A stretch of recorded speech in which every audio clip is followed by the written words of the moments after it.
Assalamualaikum warahmatullahi wabarakatuh.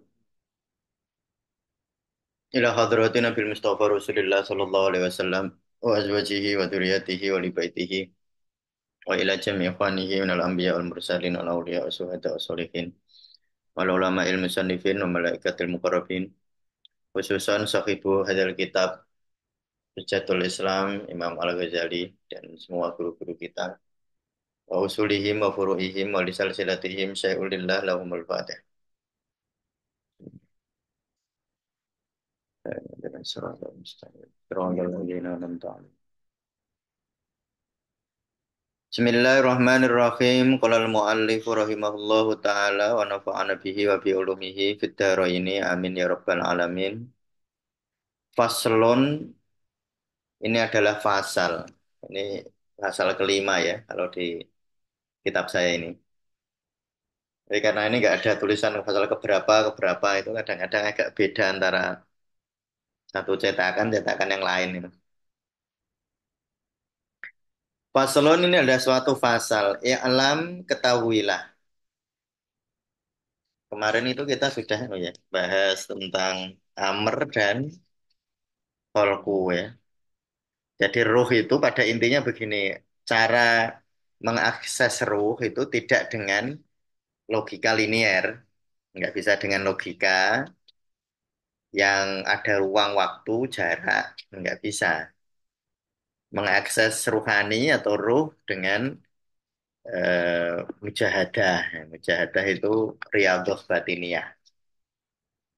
Ya, kalau bahasa sederhana, kalau bahasa yang populer ya meditasi. Kalau dalam tasawuf ya zikir, ya mujahadah. Jadi tidak bisa dijangkau dengan logika-logika linear. Ya. Nah sekarang kita masuk, ya alam ketahuilah, anan nafsa sesungguhnya nafas di sini nafas psikologis atau nafas kolbiah ya, bukan nafas dalam makna nafas yang sejati, tapi nafas di sini sebagai lokus keinginan, lokusnya syahwat. Ya. Jadi nek sampean punya keinginan kan ono aku nih, pengen mangan mie ayam, ini mau ding ding ding. Kan sopo sing pengen? Aku, kan ada akunya. Saya pengen ngaji, aku pengen ngaji. Nah, pengen ngaji, siapa yang pengen? Aku. Jadi nafas di sini tuh nafas kolbiyah yang punya yang menjadi letaknya keinginan, harapan, cita-cita, emosi, pikiran. Nah, itu letaknya di nafas ini. Jadi jangan masuk ke nafas yang hakiki. Tapi ini nafas yang bersifat psikologis. Anan nafsa sesungguhnya nafas atau rasa aku. Markabul kolbi adalah kendaraannya kolb. Ini kemarin Imam Al-Ghazali ngendiko bahwa arruhu huwal kolb ya. Mana kemarin ya. Jadi warruhu alladzi samainahu kolban wa huwa alladzi farruhu alladzi samainahu kolban ya. Ruh yang kita maknani yang diberi nama kolb. Nah, itu. Jadi di sini maknanya kolb ya ruh. Markabul kolbi. Jadi nafas itu rasa aku itu kendaraannya kolb. Jadi kolb itu kalau kendaraannya dilepas seperti pada saat tidur, kendaraannya tidak pakai kendaraan dia, tidak punya kendaraan kan. Kan ada ayat Al-Quran menjelaskan tentang tidur, bahwa tidur itu Allah itu ya tawafan nafas. Jadi Allah itu menahan nafasnya. Jadi rasa aku psikologisnya itu diuculi sehingga eh, kedirian atau ego kita itu jadi nggak berfungsi pada saat kita tidur ya. Nah itu yang disebut marakabul kolbi. Jadi pada saat tidur kendaraan ruh, kendaraan kolab atau kolab di sini bisa dimaknani nafas yang sejati, nafas yang sejati. Itu kalau dilepas ini nggak punya tunggangan, nggak punya apa namanya, nggak punya tumpangan, ya sudah. Nah ini berarti rasa akunya tidak tidak terasa. Nah, itu yang disebut an-nafsa markabul qalb. Walil kolabi, walil kolbi. Dan bagi kolbu itu asa kiru ada banyak tentara ya, banyak pasukan. Kama qala subhanahu wa ta'ala, seperti dawuh Allah Ta'ala, subhanahu wa ta'ala. Wa ma ya'lamu junuda rabbika illahu. Wa ma dan tidaklah ya'lamu mengetahui junuda rabbika pasukan-pasukan Tuhanmu illahu kecuali Allah. Jadi intinya itu Allah itu menciptakan pasukan-pasukan ya buat apa itu apa? Buat kolbu kita. Jadi kolbu kita itu punya pasukan. Jadi dia itu raja. Terus dia punya pasukan-pasukan kendaraan nih, ini tadi apa nafas psikologis itu. Ya, nafas yang psikologi, rasa aku ya, ego.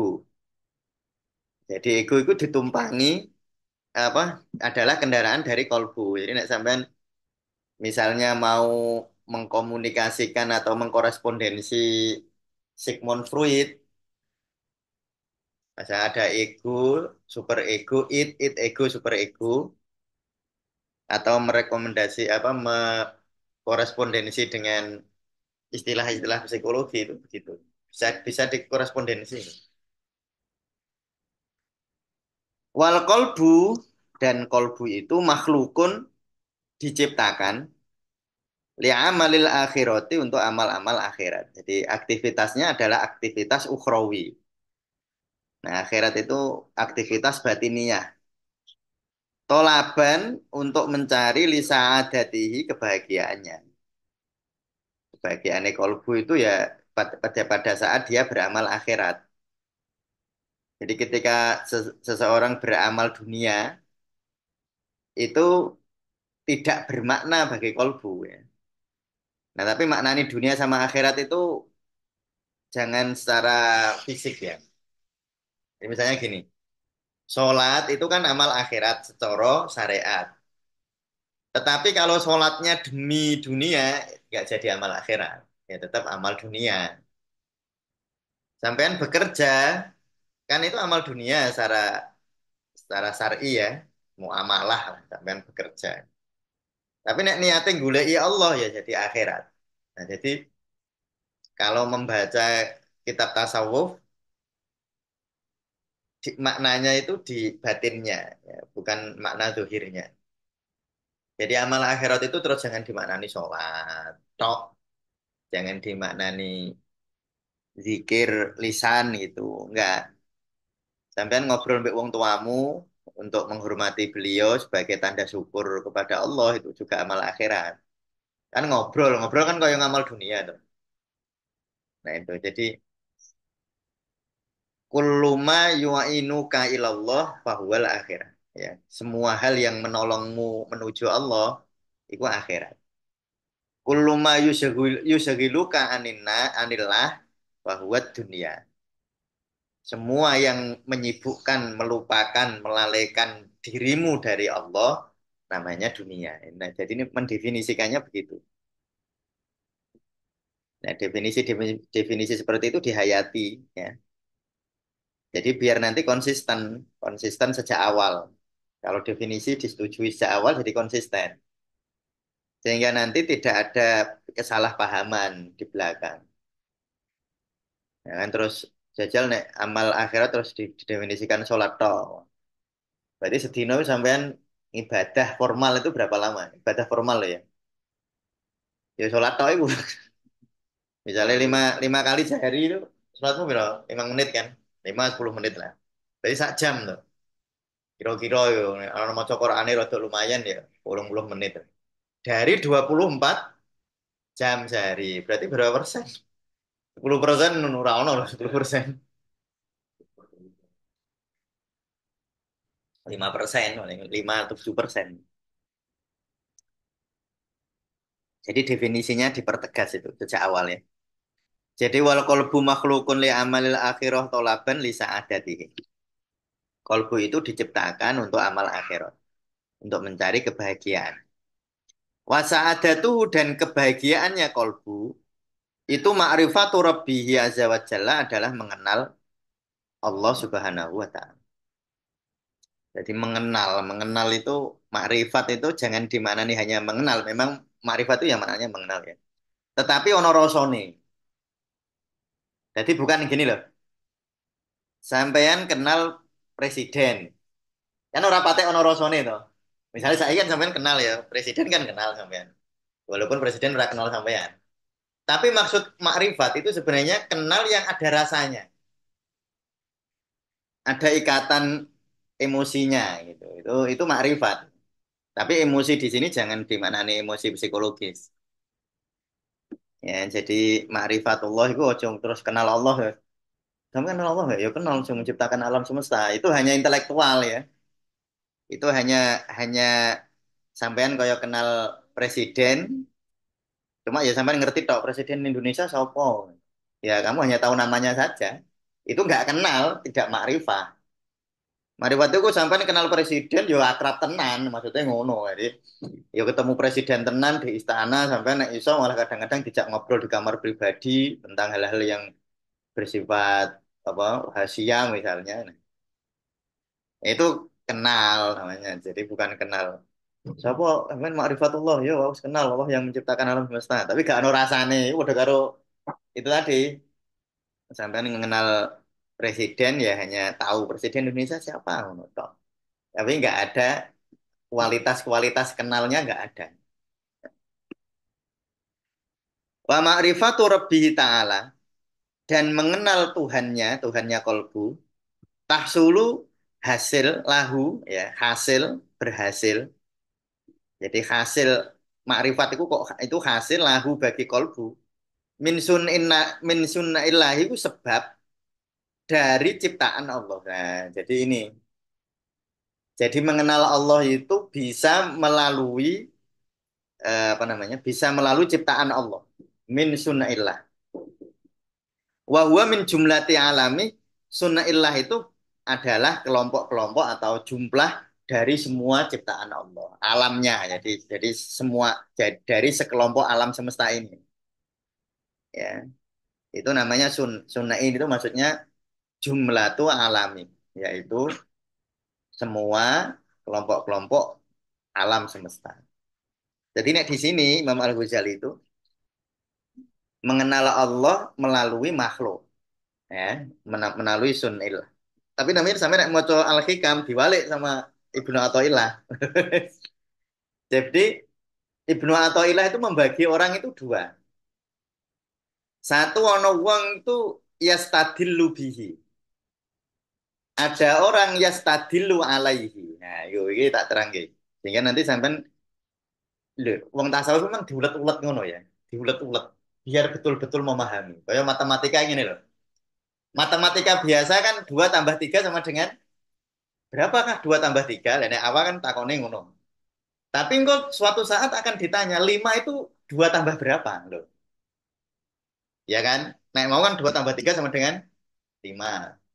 Nanti pertanyaan yang lebih sulit kan, 5 itu 2 tambah berapa? Bukan 2 tambah berapa, 2 tambah 3 sama dengan berapa? Tapi 5 itu 2 tambah berapa? Tapi kadang-kadang malah diulet-ulet meneh, matematika ya. 5 itu hasil penjumlahan angka berapa saja loh kan. Lah, jadi mengenal Allah itu kalau dalam Al-Hikam itu Ibnu Athaillah Sakandari niku ngendika bahwa makomnya orang yang mengenal Allah dulu baru mengenal alam semesta itu lebih tinggi daripada orang mengenal alam semesta baru mengenal Allah. Nah, yang kemarin itu loh. Makanya kan saya buat status ya. Apakah Allah itu sedemikian gaibnya sehingga kita membutuhkan dalil-dalil untuk mengetahuinya? Apakah Allah itu sedemikian samarnya sehingga kamu membutuhkan dalil-dalil untuk menyatakannya? Jadi nek Ibnu Athaillah itu bagine ngono. Ana wong kenal Allah, mengenal Allah melalui alam semesta. Namanya yastadillu alaihi. Jadi golek dalil untuk mengenal Allah. Tapi ada makom yang lebih tinggi yastadillu bihi menggunakan Allah. Wis kenal Allah sih baru mengenal alam semesta. Nah, jadi dia sudah mengenal Allah, bukan mengenal alam semesta dulu. Nah, kita kan, nah ini makom kita ya, ini yang disebut di Al-Ghazali ini. Jadi wa ma'rifatu rabbi ta'ala tahsulu lahu min sunillahi wa huwa min jumlati alam. Ya, terus iki wala tahsulu dan tidak akan hasil lahu bagi kolbu wa ma'rifatu ajab ibil alami untuk memahami keajaiban alam illa min tariqil hawasi kecuali dari jalan indrawi. Jadi ilmu kita, nah ini fisiologi ya, psikologi pendidikan atau itu kan orang lihat dulu kan ada objek diterima oleh indera, diolah oleh otak, lalu dipersepsi, ya, diinterpretasi. Tapi nanti ada orang kenal Allah itu, ya langsung kenal Allah. Oh, nggak lewat alam semesta. Jadi ya stadillu bihi. Jadi mengenal Allah dia. Nggak perlu mengenal alam semesta. Pokoknya langsung kenal Allah.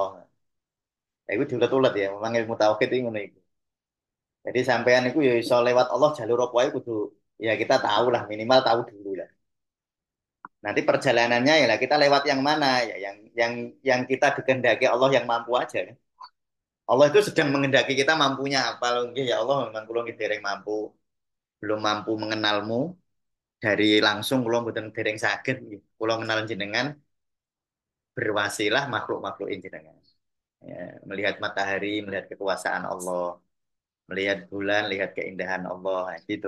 Itu level kita kalau masih begitu ya nggak usah dipaksakan. Wong itu ya takdiri Allah padha wae. Ya. Nah, tapi kok misalnya Allah itu memberi kita suatu derajat kemuliaan bahwa kita mengenal Allah dulu baru alam semesta, nah, itu juga keindahan. Tapi ngono kuwi ya gak usah jadi diperbandingkan karena nek dalam belajar tasawuf itu kabeh ku takdiri Allah. Iya toh? Ya sampean iku pinter ya takdiri Allah, ora pinter ya takdir Allah. Ya, dibolak-balikke ya ngono. Jadi memang kebak paradok ya. Kalau di tasawuf itu paradok, banyak paradoks. Kenapa? Karena di tasawuf itu kita belajar tauhid yang di mana kita mau mengenal Allah yang di luar ruang dan waktu. Ya paradok, Bang. Sing mbok kenal itu orang barang sing iso dikenali dengan hanya bisa dikenali dengan apa? Dengan jalur linear kok. Ya. Ya dengan jalur linear apakah bisa? Ya bisa juga. Tetapi juga bisa tidak lewat jalur jalur linear ya terserah pilihan. Ya, bukan terserah apa ya, terserah takdirnya Allah saiki kayak nakdirke sampean piye. Ya sampean saiki ditakdirke Allah jadi ahli biologi ya toh. Ya sudah memang sampean belajar biologi, mengenal keajaiban min ajaibil alam, mengenal keajaiban alam terus sampean mengenal Allah. Bener. Bener pokoknya. Pokoknya anggir anggir mengenal Allah pokoknya bener nah, gitu aja. Entah mengenal Allah itu menjadi sebab atau mengenal Allah menjadi akibat, itu takdir Gusti Allah. Jadi ya stadilu bihi itu mengenal Allah, Allah sebagai sebab. Nek ya stadilu alaihi Allah sebagai akibat. Karena kamu mengenal alam, maka kamu mengenal Allah. Itu berarti kan Allah menjadi akibat, toh, Kak? Makrifat Allah itu jadi akibat, ya kan? Tapi ya stadilu bihi itu mengenal Allah, karena kamu mengenal Allah, maka kamu mengenal alam. Berarti Allah jadi sebab. Yang bener sing pundi, bener kabeh. Wong padha kenale Allah kan. Ya kan padha kenale. Ya mau ya memang lewat jalur ini kenalnya ya. Kalau tadi lewat jalur apa jalan apa nah, neng istana itu ada jalur apa jalur yang orang nggak tahu lah ya bukan jalur biasa nah sampean mau ketemu presiden jalur biasa kan sampean lapor saya ya toh. Ada undangan misalnya dari presiden nah sampean kan neng RT kita surat mungkin ya ke RW terus nanti ke ini diundang terus dipanggil nanti waktu di istana ya dicek-cek kan gitu ya pakaianmu piye ada membawa sesuatu yang membahayakan tidak ya dicek nanti di protokol istana itu jalur Allah sebagai akibat. Tapi nek Allah sebagai sebab, enggak. Tiba-tiba aku presiden dodok-dodok omahmu kan begini. Bisa jadi kan? Ya bisa jadi. kita nggak ngapa-ngapain. Tiba-tiba presiden dodok ngomong, Mas, aku mau ngomong sesuatu. Presiden datang karena dia pernah mendengar, misalnya sampean itu ngomong di media begini-begini. Wah, presiden sangat tertarik. Tetapi kalau ini saya bicarakan lewat jalur biasa, nanti banyak orang tahu. Makanya namanya ilmu sir ngono kuwi. Jadi sir itu ilmu sir apa namanya? Ilmu rahasia, yaitu ya kan namanya rahasia. Makanya rahasia itu presiden gak sen misalnya rahasia presiden mau ngomong rahasia, kira-kira lewat ajudan nggak, Mas? Ya ora. Oh, rahasia lewat ajudan. Lah ya nek ajudane ya mungkin bisa lewat ajudan kalau terpercaya, tetapi kan prinsipnya kalau orang mau ngomong rahasia kan akan mengurangi wasilah sedikit mungkin kan. Saya kalau mau ngomong sama Mas Dika tentang rahasia, kan saya kalau bisa kan langsung ke Mas Dika kan, ngomong rahasia kan. Tapi misalnya Mas Dikanya lagi ada sesuatu yang nggak bisa saya hubungi karena ini harus cepat, yang bisa mengakses ke Ami ya saya ngomong ke Ami kan. Ami tolong ya sampaikan Mas Dika ini ada rahasia. Ya tolong dijaga betul kan gitu. Jadi mengurangi wasilah kalau ilmu rahasia itu. Tapi kalau ilmu biasa ya nggak apa-apa. Ada rentetan protokoler itu. Nah, jadi mengenal Allah itu bisa menjadi sebab, ya, mengenal Allah juga bisa menjadi akibat. Ya loro-lorone benar, tetapi lalu bagaimana kita? Ya kita itu ya embuh, ya pokoknya embuh, jenenge hamba itu ya embuh. Sampean misalnya kon ketemu presiden lewat prosedur ya kudu manut ya toh. Iya lah, manut lah sampean. Ya manut, memang jalur presiden ngono. Atau presiden kepengen ketemu sampean tanpa wasilah, ya manut juga kan sampean. Ya enggak, jangan ya Allah saya mau lewat prosedur aja. Ya ora iso. Tapi nek sampean lewat prosedur ya ya nek iso kalau sakit langsung ketemu Pak Presiden kan ya ora iso. Ya kesakarepe presiden toh Mas. Ya wong sing duwe kekuasaan kan presiden. Yang punya kekuasaan ya Allah. Makanya Allah mau memperkenalkan dirinya kepada kita itu lewat siapa? Ya nggak penting. Ya. Yang penting kenal Allah. Nah, gitu. Jadi yang penting itu kenal kenal Allah. Bukan bukan yang penting wah karena mencari derajat. Oh, sampai mencari derajat biar sampean dianggap sakti, dianggap wali, aku mau ketemu Allah lewat wasilah. Lah, iku rek karepmu. Langsung ke Allah. Ya nek Allah gelem, nek kersa. Kalau nggak kersa gimana? Ya semangat makanya ya terus pripun yuk.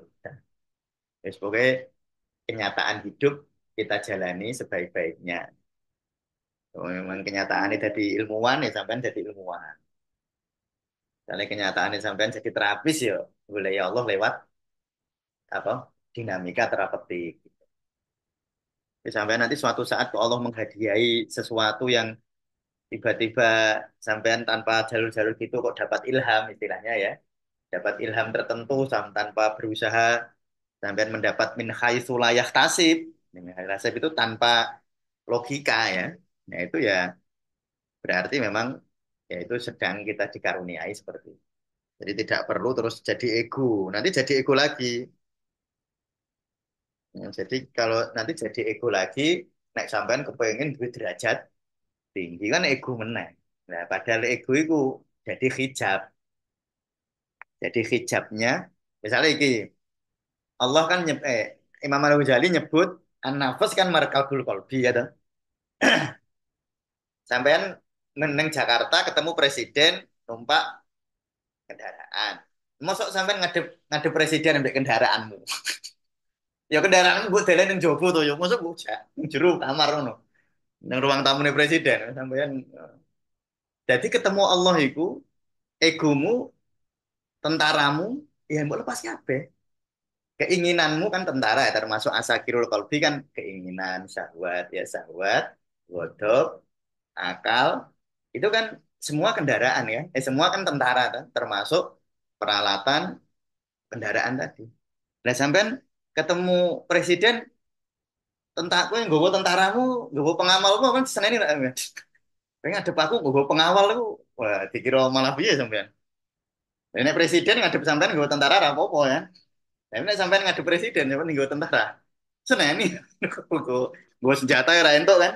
Dicek sih. Jadi ketemu Allah itu melepas semua. Ya sampean ketemu presiden kamu lepaskan. Mosok sampean misalnya numpak numpak kendaraan tertentu, mosok kendaraanmu mbok mbok lebukin yang ruang tamu nih presiden kan. Oh. Jadi ketemu presiden ya semua ya atribut-atribut yang kamu bawa ya kamu lepas. Ketemu Allah sama. Jadi itu cuma markup. Jadi akal itu cuma asakir ya, cuma tentara. Ego itu cuma markup. Markup itu maksudnya apa? Kendaraan. Karena itu kendaraan ketika bertemu Allah, nah, kendaraan itu hanya membawa kita kepada rumahnya, tetapi tidak masuk ke rumahnya.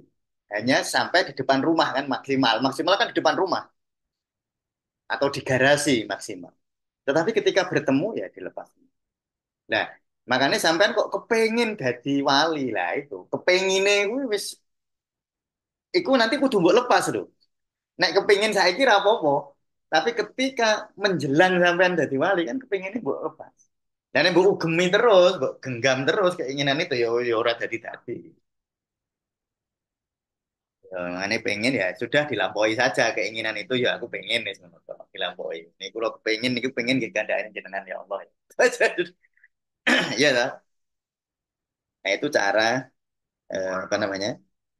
Yang disebut tadi bahwa mengenal Allah itu wa ma'rifatu rabbihi ta'ala tahsulu lahu min sunillah. Mengenal Allah, mengenal Tuhan, mengenal Gusti Allah ya. Mengenal Allah Ta'ala tahsulu itu hasil lahu bagi kolab min sunillahi dari ciptaan Allah. Wahwa min jumlatil alami yaitu dari sekelompok atau dari sejumlah alam-alam semesta ini. So galaksi, so bumi bisa macam-macam ya.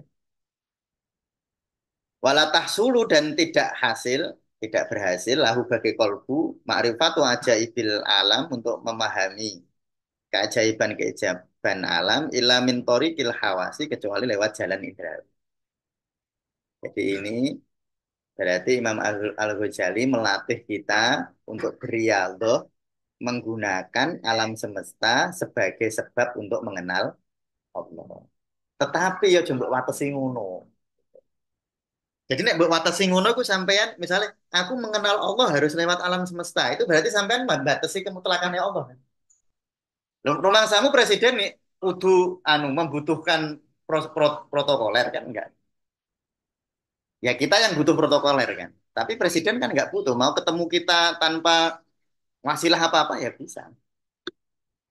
Jadi itu jalan, salah satu jalan. Tetapi bukan jalan satu-satunya. Suatu saat kalau memang Allah menghendaki bahwa kita itu nanti Allah memperkenalkan dirinya kepada kita langsung, ya kita ya tetap disyukuri. Nah, jadi itu makanya kita mengenal realitas saja lah, realitas kehidupan kita itu sampean jadi opo. Sebenarnya ngaji kitabnya loro. Kitab sing yang seharusnya, kita yang seharusnya ya kitab-kitab yang kita baca ini loh. Kitab fikih, kitab tasawuf itu kan yang seharusnya. Tetapi ada kitab satu, si kitab yang senyatanya. Uripmu itu dadi opo? Itu ya kitab juga. Lalu kitab yang seharusnya tadi kita gunakan untuk membaca realitas. Jadi membaca realitas untuk menganalisa. Nah, akhirnya mana yang seharusnya ini yang bisa kita lakukan hari ini? Saat ini mana yang bisa kan? Kan ora terus ilmu kuwabe iso mbok lakoni bareng mak prek ngono kan ya ora iso. Misale rukun Islam limo, terus mbok lakoni sesuk kabeh ngono kan ya ora. Rukun Islam kan limo, sing iso dilakoni kabeh apa? Sesuk syahadat iso ya toh. Salat iso, poso urung tentu. Salat aja ya urung tentu, nek kami kan urung tentu iso salat. Kan senyatanya kan beda. Jadi ada kitab yang seharusnya, ada kitab yang senyatanya. Ya, kitab yang seharusnya itu untuk membaca. Lalu kita bisa menduga, bisa mengira-ngira dengan penuh kerendahan hati, kira-kira aku ki sapa? Jadi rukun Islam limo kuwi syahadat ya kami bisa lah setiap besok bisa secara nyata kan bisa maca syahadat kecuali misalnya sariawan, kalau sariawan kan ora iso maca. Tapi nang ati kan tetap loro sholat ya senyatanya, nyatanya sampean mens ya ya nggak sholat ya. Zakat apalagi ini juga senyatanya juga. Terus apa? Poso juga senyatanya, haji apalagi. Nah, lalu mana yang bisa kita lakukan? Nah, itu kitab yang seharusnya tadi tentu tidak bisa serta-merta lalu kita praktekkan di dalam nyata. Nah, ketika kenyataan itu selaras dengan yang seharusnya, maka itu disebut sebagai hikmah. Jadi, hikmah itu, nah, cara Abah itu selarasnya niat, cari apa, eh, toto lahir, toto batin. Selarasnya pikiran, perasaan, dan kenyataan. Itu sampean berarti berada di dalam hikmah, kebijaksanaan. Dan itu tidak mudah, yuk, koyo sampean nyupir kendaraan. Nyupir kendaraan kan reso sakarmu. Misalnya, aku nanti harus sampai ke, besok misalnya aku nang Purwokerto sama mesti kan. Harus sampai ke Purwokerto jam sekian misalnya. Kan kui kan cuma rencana, tapi neng dalan sampai ngegas ngegas rem itu kan tergantung nyatane itu. Lah nek macet mosok yang mbok gas. Lah nek dalane longan mosok yang mbok rem. Dan lengangnya jalan dan macetnya jalan ya wallahu alam, kita nggak tahu. Nah, itu namanya mengkaji, kita hanya cukup tahu bahwa oh neng mobilku ini nek pas kesempatan kudu ngegas. Dalam situasi tertentu kudu ngerem. Kan teorinya ngono di kitab yang seharusnya. Tapi kapan ngerem, kapan ngegas, ya kita dihadapkan oleh kitab yang senyatanya. Dihadapkan itu, dihadapkan oleh realitas kehidupan. Nah, tapi wong ngono kuwi tidak mudah menjaga keseimbangan seperti itu. Tidak mudah. Nah, kadang-kadang ada ego. Wah, pokoknya kudu tekan kono ya, babal-babal. Wis pokoknya duit, duit. Jadi mobil itu tut, macet itu kayak ambulan rumah sana dek nih ya toh. Wabe butuh nyingkir, karepe ndekne. Tapi yo, enggak tergantung alamnya, dia akan dilawan oleh semesta kan, dilawan oleh realitas. Ya, makanya yang paling bijak ya tentu kesungguhan itu tidak pernah hilang. Kesungguhan itu orang untuk hilang. Jihad, ijtihad, mujahadah itu nggak boleh hilang. Nggak boleh hilang. Tetapi tidak pasti jihad, mujahadah, ijtihad itu harus dalam bentuk memaksakan diri. Itu boleh. Nenek memaksakan diri yang jadi korban hanya kita, ya mungkin dolime ora patek banget. Lah tapi nek sampean neng dalan macet terus sampean dolim karena sampean pokoknya kudu tekan kono, saya harus bersungguh-sungguh ini sampai sana. Terus sampean mau beli uang itu kan sampean dolimi orang lain. Ya karepe bener, karepe tenanan. Karepe apa? Karepe jihad, karepe ijtihad, karepe mujahadah. Tapi ya terus ora. Nah, misalnya orang sakit contoh ya. Ya tentu ini setiap orang itu punya rasa berbeda ya. Rasa berbeda, nggak boleh dipaksakan. Misalnya orang sakit, terus dia memaksakan aku kudu sholat ngadeg, padahal dia ini vertigo. Dia pas sholat ngadeg, muter dia. Tapi dia karena bilang sungguh-sungguh ya dia boleh ngadeg. Nah itu sih nggak masalah, maksudnya kan dia yang tahu kan kuat atau ora, gitu. Kan sebenarnya kita orang luar nggak bisa menilai loh kan. Penilaian kita itu setelah dia mendolimi orang kan baru tahu kan. Lah nek iku kan karepe dhewe, wong dekne nyun sewu cara dekne muter mbek muntah kan ya risikone dhewe kan. Misalnya sholat memaksakan seperti itu.